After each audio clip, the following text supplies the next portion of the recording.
proven to grow and thrive.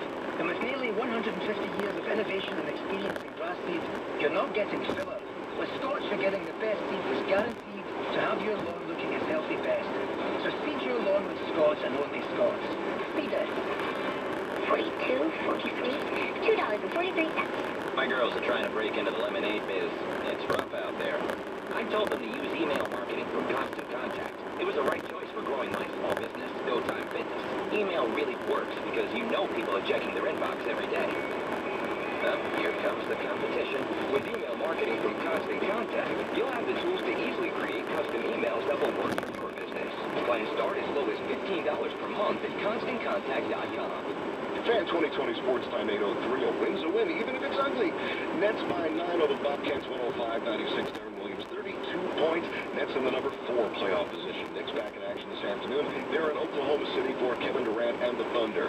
NHL Rangers all over Carolina 4-1. Islanders beat Tampa Bay 4-2. Devils, their losing streak is now 6 straight. They fell 2-1 to Toronto.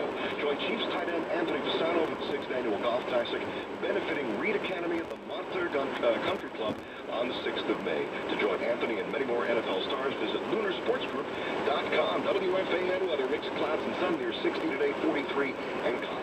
Now at Central Park, and that's what's happening. I'm Mike McCann, the 2020 Sports on WFAN, Sports Radio 66 and on your FM at 1019. We're your flagship station for Boomer and Carton mornings 6 until 10, and Francesa on the Fan afternoons 1 till 6:30. Hey, this is Brad Payton. You missed the ACM Awards live tonight at 8, only on CBS. Check out my release, Wheelhouse, in stores Tuesday. Powered by Ariston Asheville. This is the Sports Edge with Rick Wolf on your flagship station for New York sports. The Fan, Sports Radio 66 and 1019 FM, WFAN, New York. Hi, everybody, and welcome to this week's edition of Rick Wolf's Sports Edge. I'm your host, Rick Wolf. So, what to take away from the Mike Rice mess? As a sports parent, as a coach, what lessons can we draw from all of this? But before we get into the lessons, let me just say this. I think if there's one singular emotion that we all share here, or at least for me, it's a sense of real anger, outrage, a sense of trust that has been truly violated. When you're hired to be a coach of kids, it doesn't matter whether it's youth league or travel team or as a head coach of a Division I program, you're being entrusted to do the right thing by these young people.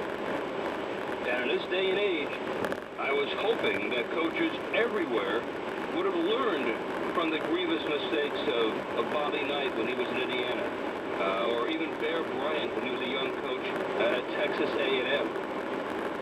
Yes, winning at these levels is a top priority, but not at the expense of human values. The concept is so inbred into any coach's wiring that you just never come close to violating it. But yes, clearly Mike Rice did just that. And here's something that's even worse, and this is even stunning. According to the 50-page report from an outside attorney that Rutgers hired to review Coach Rice's behavior, according to the New York Times yesterday, one of the conclusions of that 50-page review, and I quote, Rice's methods, while unorthodox, politically incorrect, or very aggressive, were within the bounds of proper conduct and training methods. Okay, stop right there. We're within the bounds of proper conduct and training methods. Are you kidding me? Is this the reason why Tim Pernetti decided to simply give Rice a 3-game suspension and a fine and not fire him on the spot? Is this why Dr. Barchi of Rutgers made a half-hearted effort to look at the videotapes? Common sense, no, common decency would have dictated an immediate dismissal. Immediate dismissal. Look, I know we live in a forgiving society, but there is just no way to rationalize or justify this coach's actions. And ask yourself, and we'll bring this all back, obviously, to the world of sports parenting. Would would you want your son or your daughter to play for this guy? Suppose you were one of the parents who viewed that videotape and saw your son getting pushed around or grabbed or being the target of a thrown basketball. So, hey, I'm angry, and I want to talk about this today. The lessons that we as parents, coaches, educators need to learn from this terrible, terrible episode. You know, doing the thing can sometimes be painful and difficult in life. Nobody wants to be thrust in that kind of position. Do find yourself in that role, that's when leadership really counts, especially when other lives are affected. You have to do the right thing. And what's particularly going here is that the videotape shows over and over and over again the abuse that this coach was heaping on players that obviously, you know, he brought into the school there. 1-877-337-6666. That, of course, our number here at the Fan, brought to you by the Eagle & Son. When it's your time to shine, visit my Eagle & Son. You know, I was listening to Mike Francesa talk to listeners as this case was just first developing. And what surprised me was that there was a good percentage of the callers who were not necessarily defending rights, but they were suggesting that perhaps our athletic society has become soft, that our athletes today aren't as hardened as perhaps we were when we were growing up.